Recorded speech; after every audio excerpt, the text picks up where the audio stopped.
હવે આવો આપણે બીજા આઈપીઓની વાત કરીએ, આધાર હાઉસિંગ ફાઇનાન્સની, કે જે પણ આજે જ આપણને ઓપનિંગ થતું જોવા મળી છે. જો એની વાત કરીએ તો કંપની એક લો ઇન્કમ સેગમેન્ટમાં હાઉસિંગ ફાઇનાન્સ પ્રોવાઈડ કરે છે. અને જો એમની કંપનીની જો ખાસ કરીને જો વાત કરું તો ટિયર 4 અને ટિયર 5 આ બે સિટી ઉપર કંપનીના સૌથી વધારે ફોકસ છે ભારતમાં. અને જે કંપની જે રેસિડેન્શિયલ અને કોમર્શિયલના પ્રોપર્ટીને ખરીદવા માટે, કન્સ્ટ્રક્શન કરવા માટે અને એક્સટેન્શન માટે એક મોર્ગેજ લોન આપે છે. હવે એમની ડિટેલ્સ આપણે વાત કરીએ તો જે આઈપીઓ આજે ઓપન થયો છે, જે પણ ફ્રાઈડેના દિવસે ક્લોઝ થશે અને એ પણ આપણને મંડેના દિવસે એમનું એલોટમેન્ટ આવતું જોવા મળશે. અને લિસ્ટિંગ આપણને વેનસડે એટલે કે 15 મેના દિવસ આપણને લિસ્ટિંગ થતું જોવા મળશે. જે બાદ આપણે એમને પ્રાઇસને એની આપણે વાત કરીએ તો એમની જે પ્રાઇસની જો વાત કરું તો એમાં પ્રાઇસ બેન્ડ એમની કંપનીની 300 થી 315 રૂપિયા આપણને જોવા મળે છે. જ્યારે એમની ઇસ્યુ સાઇઝની વાત કરીશ તો ઇસ્યુ સાઇઝની આપણને 3000 કરોડ આપણને ઇસ્યુ સાઇઝ જોવા મળે છે કંપનીની, કે જેમાંથી ફ્રેશ ઇસ્યુની વાત કરું તો ફ્રેશ ઇસ્યુ આપણને 1000 કરોડ જ છે અને ઓફર ફોર સેલ કંપનીનો 2000 કરોડ જોવા. એટલે અહીંયા પણ આપણને ફ્રેશ ઇસ્યુ કરતાં ઓફર ફોર સેલ વધારે છે. આ થોડી કન્સર્ન છે, પરંતુ અહીંયા એક સારી વાત એ છે કે પ્રમોટર હોલ્ડિંગ એમનું વધારે છે, કે પ્રમોટર હોલ્ડિંગ ઓલમોસ્ટ આપણને 98% ઉપર આપણને જોવા મળે છે.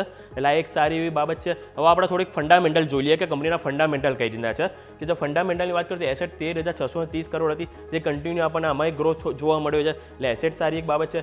આવકની વાત કરીએ તો આવક 1575 કરોડથી અહીંયાથી આપણને એક સારો એવો કન્સિસ્ટન્સી આપણને જોવા મળી છે. એટલે આવક પણ એક સારી છે. હવે પ્રોફિટની વાત કરીએ તો 340 કરોડ પ્રોફિટ હતો, જેની સામે 547 આપણને જોવા મળે છે. અને સ્વાભાવિક છે કે 3 ક્વાર્ટરનો છે, હજી એક ક્વાર્ટરનો એડ થશે એટલે અહીંયા આપણને 600-700 કરોડ આપણને જોવા મળશે. અને બીજું સારી વસ્તુ છે કે કંપનીના માર્જિન સારા એવા છે. કંપનીની જે એસેટ 18,035 છે એની સામે માર્જિનમાં 547, એટલે ઓલમોસ્ટ આપણને અહીંયા 28-29% માર્જિન જોવા મળે છે, જે એક ફેબ્યુલસ વાત છે.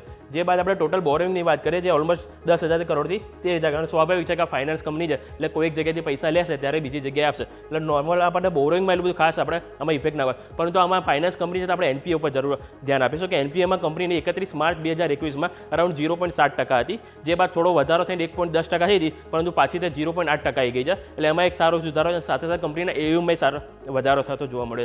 એટલે ઓવરઓલ આપણને આધાર હાઉસિંગ ફાઇનાન્સના ફંડામેન્ટલમાં પણ આપણને સારો એવો જોવા મળે છે. એટલે આ વાત આપણે એક ધ્યાન રાખીશું. એટલે આ વાત પરથી આપણે તમને એટલું તો ક્લિયર થઈ જશે કે આપણે કયા આઈપીઓ આપણને ભરવો જોઈએ અને કયો નહીં. તો આ વાતથી આપણે આઈપીઓની ઓવર ટુ યસ